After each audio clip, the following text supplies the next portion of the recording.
I feel like Mitsubishi have taken something of a Hollywood approach to facelifts. It's hardly subtle, and I don't know if it's been all that successful. It's a shame, you know, these things, mechanically speaking, they're pretty good, but they just have one big fat Achilles heel. Wherever you need to drive, this thing is so much better than walking or riding a horse. Okay, so the challenge we have today is taking, let's be honest, a pretty boring car and turning this into an entertaining and informative video. Because you know what a used Outlander needs to be? It just needs to be sensible in every possible way. In other words, it needs to make financial sense. It needs to be reliable. It needs to get you and your family from A to B as conveniently as possible. So, will it? Should you buy a used Mitsubishi Outlander?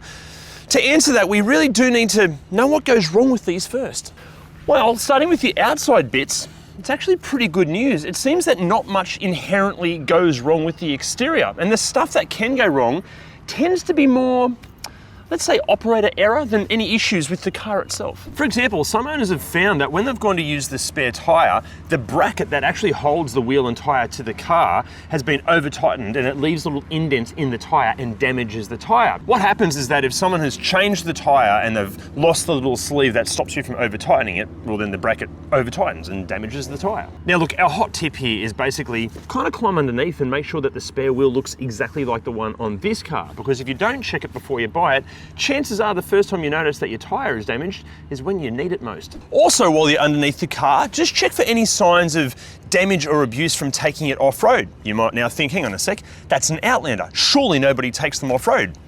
Yeah, you're probably right. But these things actually do have some pretty decent off-roading chops, especially when they're fitted with Mitsubishi's super all-wheel control. Don't get me wrong, these things are not going to challenge a Jeep Wrangler anytime soon or do any rock crawling, but off-road, they're actually pretty good. But look, and this is far more of a concern for colder climates than here in Australia, but if there's any damage underneath the car, it can form concerning levels of rust. Also, a few owners of some of the lower spec trim models have complained about just the lack of light coming out of the standard halogen headlights. If you'd like to see where you're going at nighttime, maybe you need to stick with one of the higher trim spec models like one of these Exceeds. Actually, just on the trim specs, thanks to Mitsubishi making the 3rd gen Outlander for what feels like an eternity, if you are on the market trying to work out which Outlander model is going to suit you best can be bloody daunting. So how about we simplify it? Firstly, while this is the 3rd generation Outlander, there have been 4 main iterations. However, even within those iterations, there were other minor updates. And look, obviously we don't have time to take you through every detail of what each update included, but just know that the Outlander constantly improved and received more features and equipment. In fact, in a way, you could say it has been a bit of a Mitsubishi evolution of sorts. Get it? Like Mitsubishi Evolution, like the Lancer and Pajero Evolution models? Yeah, I know. Hilarious. Then you'll have the mechanical packages, of which here in Australia there have been 4, including a plug-in hybrid model. However, what powertrain you go for will impact not only just the trim spec, but also how many people the Outlander can accommodate. In plug-in hybrid form, thanks to the electronic gubbins taking up room under the boot floor, they're limited to a 5-seater layout, but in non-hybrid form, they can accommodate up to 7 seats. But that's not all. With the 2-litre engine, you could choose a manual transmission, or in turbo diesel form, the transmission is a traditional torque converting automatic, and the plug-in hybrids have a reduction gearbox kind of setup. Interestingly, these make up for less than 2% of Outlanders on the used market. However, in all other Outlander models, the transmission is one of these, a CVT. And as the music and my facials just alluded to, these CVTs can have a few reliability concerns, but we're going to let our resident mechanic Jim elaborate on that when we get to his bit later in the video. And then you're going to be choosing which of the 15 different trim specs are going to best suit your needs. Normally we'd be criticizing a car for having 15 different trim specs. That is insane. But Mitsubishi made this thing for nearly a decade, so it kind of makes sense that they had to spice up the range now and again. Now, just something to note on some of the lower trim spec models, some of these have been used for ride sharing like Ubers, and some of them are pushing 300,000 kilometers on the clock. And look, we understand they might seem very tempting because they're asking sometimes as little as $10,000, but we'd be very, very cautious. Now, at the other end of the spectrum, really good examples, top spec ones, they top out around about $35,000 to $40,000. Interestingly, the plug-in hybrid models, they generally do ask a premium on the used market. But overall, if you find a really good example, it's showing that these things can have really good residuals. But for this budget, and we're talking 7-seaters here, What else could you buy? Well, there's quite the range to choose from. You have the siblings, the Volkswagen Tiguan Allspace and Skoda Kodiaq, and the other twins under the skin, the Hyundai Santa Fe and Kia Sorento.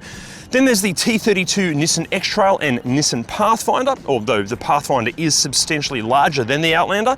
Actually, the same can be said for the Toyota Kluger and the Mazda CX-9. But the Outlander alternative that we think is the closest rival is the Honda CR-V. However, if we're talking Outlander plug-in hybrid alternatives, well, for the budget and style of vehicle it is, you're pretty much just stuck with the Outlander. And look, yes, there are more premium European brands that offer SUVs in both 5-seat hybrid and 7-seat non-hybrid configurations that, thanks to ridiculous depreciation, could be considered as alternatives to the Outlander.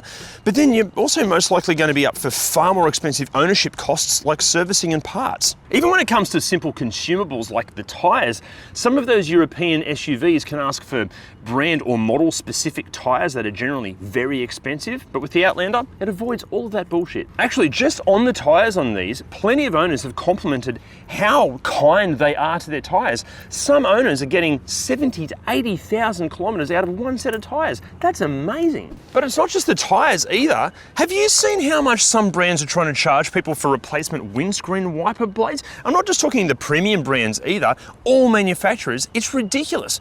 But then if you try to buy aftermarket blades, how do you know they're going to fit? How do you fit them at all? Are they going to wipe correctly? How long are they going to last? Look, I tell you what, to avoid all of these issues, simply hit the Wipertech link below to get 15% off and free express shipping on the only wiper blades we choose to use. Even on my car, I don't know about you, Sam, Sam's holding the camera, but on my car, the wiper blades seem to be lasting for ages and they were a breeze to fit. Get yourself a set, the link's down below. However, in saying that, if you've got a car that you'd like to see us feature, don't do any of that Wipertech stuff. Instead, hit the email link to me down below or message us on the socials, because if you lend us your car, we're going to give you a set for free, exactly the same way we've given David a set for free for lending us his Outlander. Bloody legend, David. Now, let's talk about the looks of the Outlander for a second, because I feel like Mitsubishi have taken something of a Hollywood approach to facelifts. It's hardly subtle, and I don't know if it's been all that successful. Now look, what I mean is, for me, and look, I know I might be alone in this, but I think the pre-update design, it's just more simple and more refined, and I think the front end works with the rest of the car's design better than the update. Okay, the pre-update might look a little bit bland for some tastes, but I like it. I mean, with these post-update cars, there's just so many angles and chrome and different textures and surfaces going on. I understand that this thing had to align with the rest of Mitsubishi's sort of brand identity look, but I don't know, for me it just looks a bit cheap and chintzy. In saying that, I do appreciate that David has fitted this nudge bar with driving lights. That looks kind of cool. But interestingly, inside, the overall design in here didn't really change with any of the updates. Yes, the materials might vary from, model to model, and the levels of equipment and features were constantly updated. But as far as the overall feel of these interiors, it barely changed over the entire life cycle. And for some owners, that has been a bit disappointing, because a few of them have complained that these interiors just feel a little bit cheap. See, some of the materials in here, the plastics especially, you can tell that they're more sort of cost-effective materials, and over time that means they can get a bit on the brittle side, and that means that these interiors can rattle and squeak and make some strange sounds. But just something to keep in mind, especially if you're looking at any of the plug-in hybrid models, is that because in EV mode the car is basically silent, it almost seems like it's amplifying these rattles and creaks and weird sounds. With the internal combustion engine running, it tends to sort of cover for them. And it's not just the rattles that might be annoying. Plenty of owners have complained that Outlander's fitted with this high gloss black plastic everywhere. In the right or wrong lighting conditions, when you're driving, it can feel like you're actually driving through Tomorrowland. Oh, for our more mature audience, Tomorrowland is it's an electronic music festival, and it features amazing lighting and lasers and stuff like that. You would hate the music, but visually it's spectacular. But the other issue with these gloss black plastics, and I know we say this all of the time in our videos, but it just scratches so easily. And if it's not scratching, it just gets covered in fingerprints, and it can just look so shit in no time. Actually, the overall resilience of these interiors can apparently be a bit hit and miss. Some owners claim that even with their kids at the height of their let's abuse and destroy everything we possibly can phase, with minimal maintenance, these interiors hold up really well. Even the leather, as long as it's sort of cared for a bit, they tend to last. However, other owners have claimed the complete opposite, saying that the seat fabrics and the carpets, because it's really cheap, it can mark and stain really easily and it can be really hard to clean. And the interior plastics, yeah, they're hard, but they can scratch really easily. Even as far as using the interior on a daily basis, quite a few owners complain that it's just not as practical as they think it should be. Like, the actual use of space isn't as good as what you might find in other even smaller cars.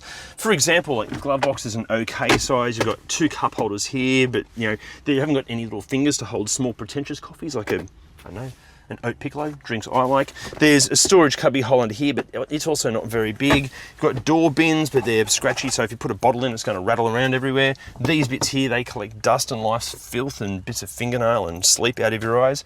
And that's it for practicality up front. Nowhere for sunglasses there, there's no storage here, there's nothing under the seats. I tend to agree with the owners. For the size of the car, and this, apparently being a family car, it's just not very practical. Also, there have been a few, let's say, sporadic reports of minor electronic things. We're talking things like the windows not auto-closing all the time, the indicators not switching off automatically, and just some weird calibration issues that we'll elaborate more on when we get into the second row. But easily the biggest complaint with these interiors has to do with these bloody infotainment systems. Now, look, these infotainment systems, they have been upgraded through the various upgrades, and they obviously can vary depending on the year model and even the trim spec, but no matter which one you're looking at, they can all be guilty of a host of issues. Owners of early examples have complained that the Bluetooth connection is sketchy at best, and the times that it does work, if you're on a phone call, the sound quality between the person you're talking to and you is bloody horrible. Then with the mid-cycle update cars, these are the ones that have a screen and knobs. The screens can be completely unresponsive, the actual interface is just a faff to use, and they just feel generations old. And then in the more recent models like this, these are the ones that have no knobs at all. Oh my God, there are so many complaints of issues with these things. In fact, plenty of them have been replaced under warranty. Even this car, this has been replaced under warranty. But even some of the replacement systems, owners are having the issues come up all over again. We're talking things like the whole left-hand side of the screen just not responding at all. This means you can't select which media source you're actually wanting to use. Other times the entire screen can become unresponsive. Sometimes the screen won't turn on, or it does turn on, but it just shows blue. Annoyingly, even though some Outlanders can be covered by a 10-year warranty, obviously there's terms and conditions to that, some dealerships have denied these warranty claims on the infotainment systems because the car is just a few months out of warranty. But then on the flip side, other dealerships have covered the car under warranty, even though it's only a few months out. But even for those that have had the infotainment system issue covered under warranty, sometimes they're waiting 6 to even 8 weeks to get the parts to come in to fix it. And even if it is working properly, just using it can be a bit of a faff. The no volume knob is just annoying. Yes, you can change the volume on the steering wheel, but no knobs, we all understand, is completely annoying. It can also just be slow to respond in general. And yeah, okay, it will allow Apple CarPlay and Android Auto, but then plenty of owners have had connection issues with those. Now look, the hot tip here with the infotainment systems is just to honestly bin the whole thing, replace it with a quality aftermarket unit. And good news here, there are fascias out there that make it look factory fresh. Also, while you're at it, maybe bin the standard sound system. Okay, in the optional Rockford Fosgate sound systems, they are very, very good, but with the standard systems, they're pretty rubbish. Also, while you're at it, just fit some sound deadening, because that can make a hell of a difference. Although, look, the issue with doing this is just, and this goes for every car out there, trying to work out which infotainment system and which speakers are going to suit your car best can be a complete nightmare. But we have a solution. Hit the Automotive Superstore link down below, simply type in your rego, and the website will filter down to all the parts that are going to suit best. And we're not just talking about infotainment stuff either. Brakes, suspension, four-wheel drive parts, towing parts, bar work, lights, dash cams, car care products. Automotive Superstore carry over 400,000 different parts from over 500 different manufacturers. Plus, they ship Australia-wide, so hit the link below and check them out. But look, while we're on positives that will make your life better, let's talk about ergonomics in here, because these seats are really, really good. It's funny, when we trawl through the owners groups and forums to do the research, inherently you're going to find 1 or 2 people complaining about a lack of lumbar support or just the seats being a bit uncomfy because, everyone's shaped and sized differently. But with these, no, we couldn't find any complaints about seat comfort. And I totally agree, the overall ergonomics, spot on. Also, another advantage of this being a Mitsubishi, you'll generally find that compared to the competition in this segment, these things are loaded with features and equipment, especially considering the price. Even the early base models feature climate control, parking sensors, and power operation for most things. Later and higher spec models can have 360 cameras, heated and ventilated seats, multiple USB charging ports, powered tailgates. Honestly, the list just goes on and on. Even in terms of safety, the early models are packed with airbags and all the usual safety suspects, but find a higher spec model like this and you'll get forward collision mitigation, adaptive cruise control, and the full suite of active safety systems, hence the 5-star NCAP safety rating. Now in the back seat, I'm exactly 5 centimeters taller than famous Australian survival and wildlife expert and also star of recent Mitsubishi Outlander commercials, Russell Coit. This is in my driving position and there is so much space back here. Loads of knee room, heaps of foot room. It feels spacious as well because the windows are so large. But we need to talk about seat comfort because quite a few owners' kids have complained that the seats are too firm, and I tend to agree. Also, their adult children have complained that there's not a lot of under thigh support. So on a long trip, all the weight kind of goes into your lower back and you just get a bit of a sore bum. In saying that, I just feel like kids need to be more resilient these days, and I'm feeling a bit of pain in the back seat of a car on a long trip. That's sort of part of growing up. I'm just toughen them up, it's good. Also on the back seats, they are adjustable. You can slide them back and forth, and also the angle can be adjusted, but this is horrible. But as far as features and practicality go, I'm gonna put that back. That one should go back as well. Anyway, you've got air vents here, you've got a little power outlet here being the USED model, you've got some pockets on the backs of the seats, you've got a pull down armrest with 2 cup holders, again, no little fingers to hold small pretentious coffees. You do have door bins and you sort of can get to them if you have legs, and more spots for your kids to store, I don't know, decomposing food, Lego, bits of their boogers, all sorts of gross things. However, as I alluded to before, there can be some weird calibration issues back here. Some owners have complained that when someone in the back seat plugs their phone into this USB port, it overrides the USB ports in the front. So it's their phone controlling the Apple CarPlay and Android Auto. Have you suffered from this problem? If so, have you fixed it? How? Let us know in the comments. And then in the third row, look, unless you're under the age of 6 or 7 or your body is made up of just a torso and a head, it's impossible back here. Like, okay, technically an adult can fit, but surely this is just a form of torture. But as horrible as it is to sit back here, you still have 2 cup holders here and a little sort of storage shelf there. Don't know why you'd need it. Also, even just getting in and out of the third row, you do require some level of gymnastics abilities. And then in the boot with the third row in place, as you can see, yeah, not great, but with the third row stowed away, which is super easy to do, actually really good space back here. It's not the best in class, it's not the worst in class. If you need more space than this, you might want to look at a Subaru Forester instead. Actually, our link to that video is down below. But I do have a warning for you. See, I'm sorry to say this, but there's a chance that you're not getting as much free stuff as you possibly should. See, our videos are completely free to watch, but if you're amongst this 75% of people that watch our videos but haven't hit that subscribe button, well, there's a chance you're missing out. But look, all is not lost. Simply give that subscribe button a solid prod, and not only will that allow us to make more videos for you, hopefully the mighty YouTube algorithm will send more of them to you for free. But if that's not enough, why not consider joining our membership program? The link for that is down below. But wait, that's not all. If you are genuinely in the market for an Outlander, make sure you head to ReDriven.com and check out the free Outlander cheat sheet. We've listed out all of the common issues and so much more. If you're in the market, it is an absolute must read. And then what's the driving experience like? Well, tell you what, how about we do the good news first? Wherever you need to drive, this thing is so much better than walking or riding a horse.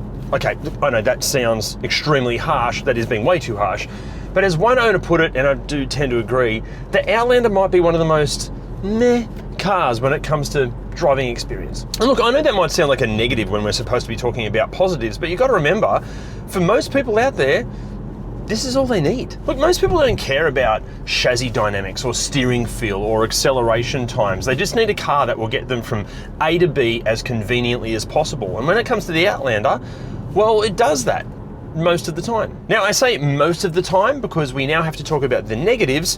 How about we start with the plug-in hybrids? Firstly, before you consider buying one of the hybrid models, just make sure that your driving lifestyle actually will reap the benefits of the hybrid system in the car. What I mean is, if you're constantly going to be exceeding the 50-ish kilometers of pure EV mode, well, that means your fuel consumption could take quite a hit, because you've got to remember, that little 2-litre engine, it's not just lugging around the weight of the SUV and the occupants on board, but then also the batteries and the electric motors. But then if you rarely, if ever, drive outside of that 52 kilometers of EV range, well then you're just lugging around an internal combustion engine and a gearbox and a fuel tank. In fact, in some tests that we read, when you take into account real-world driving conditions and realistic fuel consumption, sometimes the non-hybrid models can be the more cost-effective mode of transport. To give you an idea of some of the fuel consumption figures we read as well, with the hybrid models, owners are reporting around about 5 litres per 100 Ks, with the diesels around about 6,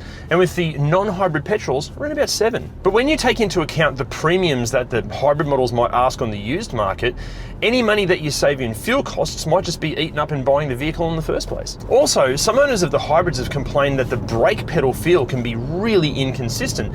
This might be down to the fact that when the battery has room for it to charge, the car will do regen braking, but then if the battery's full, the car won't do regen braking.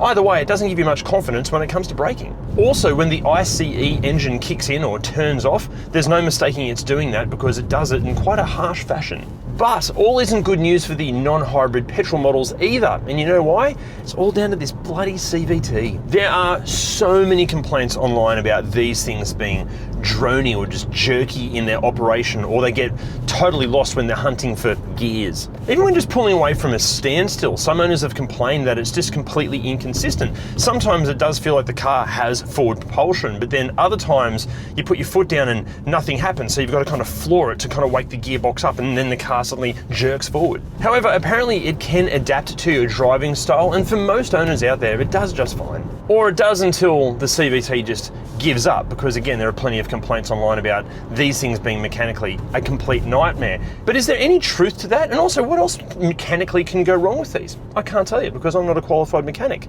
but Jim is. The 2 litre in these, overall fairly reliable. They can have some oil consumption issues, typically made worse if neglected.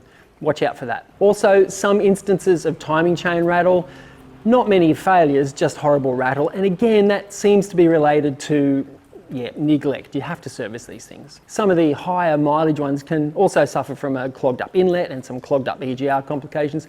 I wouldn't call that a reliability issue, more of a drivability issue. And it's a similar story with the 2.4 as well.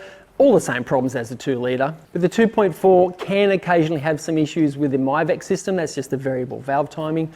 Sometimes the solenoids can fail, but more often it's the solenoids just clogging up with, engine oil sludge. And again, that just relates to the servicing. You can't neglect these things. The 2.4 can also suffer from a problem with the inlet manifold. That's the variable intake manifold, which is the IMRC. That's just Mitsubishi's version of a variable intake manifold. Sometimes the actuator fails there. It's not terribly common, but it is something to look out for. And when that does fail, it will nearly always log a fault code telling you there's something wrong. Again, it won't stop the car or cause a catastrophic failure. It's just going to affect drivability, basically. Now, the 2 litre with the plug-in hybrid system, the FEV, it is proving to be fairly reliable so far. Some owners complaining about the batteries not living up to expectations, and that is even worse in hot climates. Some reports of the rear axle drive unit failing, some issues with bearings there on the carrier assembly, just making a horrible whirring noise. Now, from what I understand, most of these are getting fixed under warranty, but keep in mind when they're out of warranty, that will be eye-wateringly expensive to fix. Now, the diesels in these, they're actually pretty good. It's a typical playlist of modern day diesel issues really though. Occasional EGR failures, a few cases of injector seals leaking, typically over 150,000 Ks. Now, they are somewhat known for having some DPF and some DPF regen complications, but that's nearly always an issue separate to the DPF itself. Something like a clogged map sensor, a boost leak, or an inlet complication. It could be way overdue for a service. It could have the wrong oil in it. That's a common problem as well. And these things, when you do a service, you must do the proper oil resets, the service reset, because if that's not reset properly, it won't do a DPF regen. And remember, these things have to be driven for a fair distance at highway speed for that regen process to happen. Now, if you're just driving around short distances, short trips, no high speeds, it won't do a regen, and eventually it will basically clog up. And when that happens, you just have to do a manual DPF regeneration. Not a huge deal, but it's not ideal. You're going to have to pay someone to do it for you, basically. Now, the big Achilles heel with these things, now excluding the diesels, because that's an automatic, The CVTs, that's where it all goes a bit pear-shaped. This gen, the 2013 onwards, is more reliable than previous models, but they have their fair share of issues. Plenty of owners complaining about shuddering and slipping and noisy operation. Now, the gearboxes are repairable. If you're having problems with the solenoids or valve bodies, that can be repaired for, let's say, $2,000-ish in some cases. If you're having problems with the chain or the drive drums, well, you can double that and probably a bit more. If you have problems with the gearbox and it's not repairable and it's a catastrophic failure, well, you can double that again and a bit more. They can be really expensive. Some people choose to go with a second-hand unit, but obviously that has its risks. The main cause of failure here is not actually poor design, it's the service recommendations. If you want one of these things to last, you really need to service at least every 50,000 kilometres. And that can get expensive and a lot of people cheap out. But even servicing it every 50,000 Ks, that won't guarantee you're not going to have an issue, but it definitely will help. And another pro tip with this CVT, don't tow anything. Don't tow anything ever. Actually, that's why the diesels have the automatic, because the CVT just can't handle the torque. But the big question still remains, should you buy a used Outlander? Well, that really depends on which Outlander you're considering. For the plug-in hybrid models, look, as long as your driving lifestyle will genuinely reap the rewards of this style of hybrid vehicle, and you'll remember to plug it in when it's required, and you're okay with the slight premium that the hybrid will possibly ask, and you can handle a few creaks and rattles when driving, yeah, sure, why not? Also, the other possible advantage of a plug-in hybrid Outlander is that it might be exempt from some road taxes and costs, depending on where you live. But as for these non-hybrid petrol models, these things can be a bit more of a challenge. Look, the Outlander potentially is a great car. It's powered by very good engines, it's loaded with equipment and features and practicality. It's possibly all let down by that transmission. And look, don't get us wrong, there are thousands of owners out there that have never had and most likely will never have a CVT issue.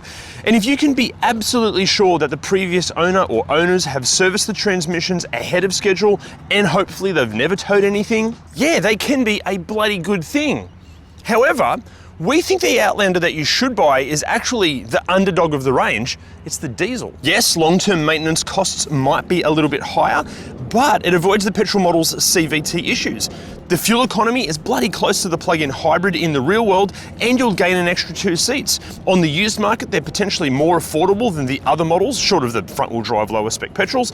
And overall, we actually think it's the sweet spot of the range. However, before you go racing out to buy one, we do think there's another SUV in this category that you should check out first. It's one of these. But we have a favor to ask you. If you already own an Outlander, can you let us know what your ownership experience has been like in the comments section? That way any potential buyers have even more research to draw from. The actual bracket that highlights what your ownership experience has been like. That way any potential buyers, that's a new word,